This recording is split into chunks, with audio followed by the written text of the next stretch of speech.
What's up everybody, welcome back to Free to Be, and this week we're going to be talking about how you can quickly improve your credit score. So let's get started.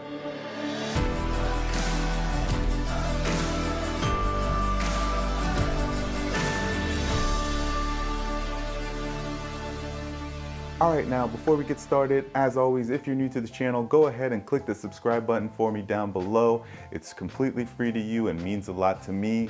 And don't forget to check out my Q4 giveaway. I'm going to be giving away a $100 Amazon gift card to one of you if that giveaway becomes active. So for you to check it out, all you have to do is click the link above. It'll take you to the video, you'll get the instructions, and hopefully this giveaway becomes active and I can give one of you guys a $100 Amazon gift card for the holidays. And also, if you're a returning viewer, thanks for coming back.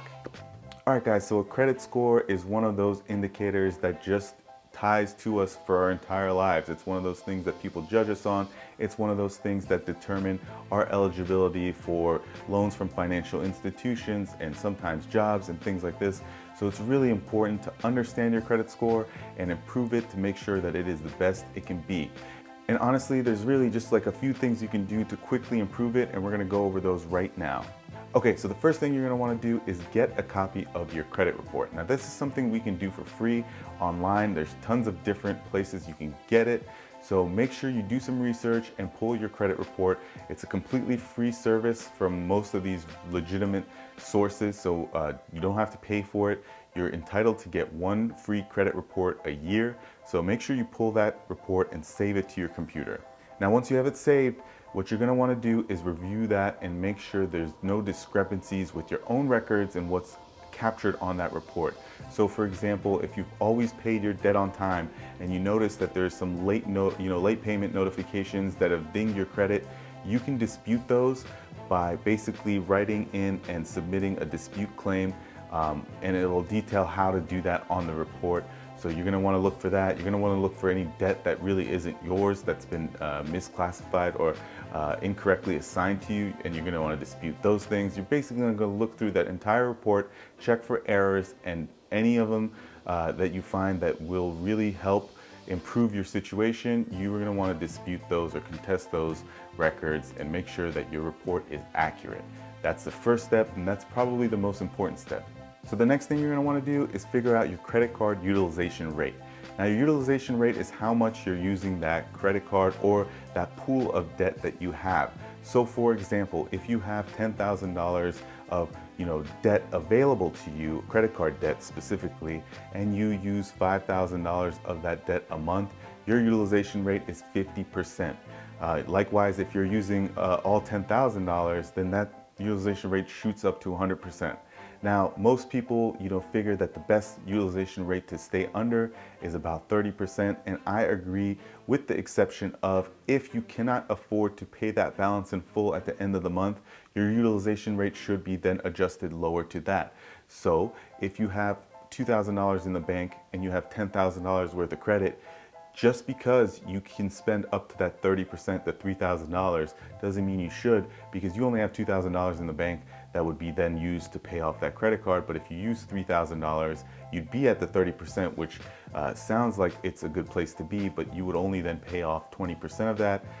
And that's not what you want to do. You want to make sure that you keep that utilization rate at 30% or lower based on your circumstances and based on what you have in that bank account. So first things first, understand what your utilization rate is, understand how much debt you have and how much credit you have available to you, and keep that as low as possible. Okay, so the next thing you're gonna wanna do after that is start paying down your debt, and pay it down as fast as possible, as fast as it kind of makes sense for you. Now, you don't wanna go too fast, because if you go too fast, you're gonna fail. It's just that easy. If you have $500 available to you to pay credit cards, don't go spending $1,000 on the credit card payments, because then you're going to be forced to go use your credit cards again for payments that you would have normally used cash for purchases you would have normally used cash for. Don't do that. So you're going to want to do it gradually.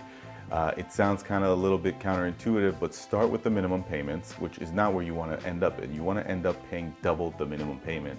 But start with the minimum payment and kind of snowball it with an extra $5, $10, $15 a month until you can build up enough of a reserve with your cash to make cash purchases, and then try to work it into paying double the payments due. And this will help you quickly bring down your, open debt and basically get under that 30% threshold.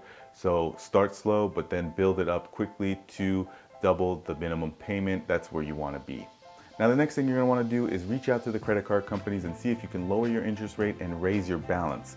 Now, what raising your balance will do will help you adjust that utilization rate. It'll help you adjust the debt to income ratio to a better ratio for you. So if you have $5,000 of credit card debt and $10,000 total available to you, your utilization rate is 50%, your debt to income ratio, depending on that, is going to be an X amount as well. And if you can then raise that open balance to basically $15,000, now your $5,000 outstanding debt is really just a third of that.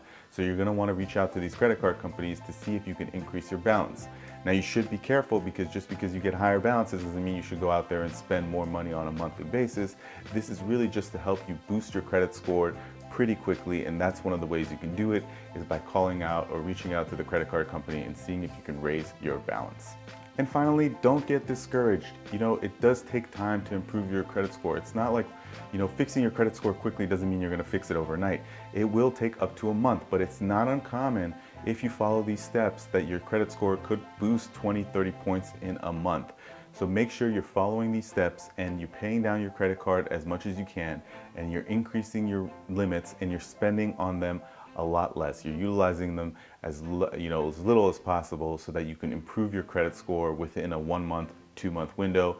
That's really what we mean here when we say improving your credit score quickly. It's not one of those things that's going to happen overnight. Nothing does.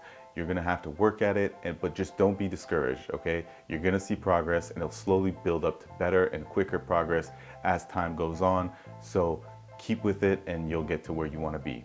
And finally, guys, a quick little note here is, once you pay off a credit card, do not close that account.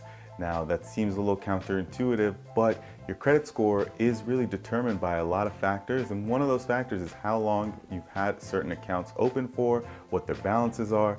So especially if it's an older credit card, you're gonna wanna leave that open, make a small purchase here and there on it just so it stays active, pay it off at the end of the month, but keep it open, because it will help your utilization rate, it'll help your debt to income ratio, and just overall account history, because there are a lot of factors that go into determining a credit score.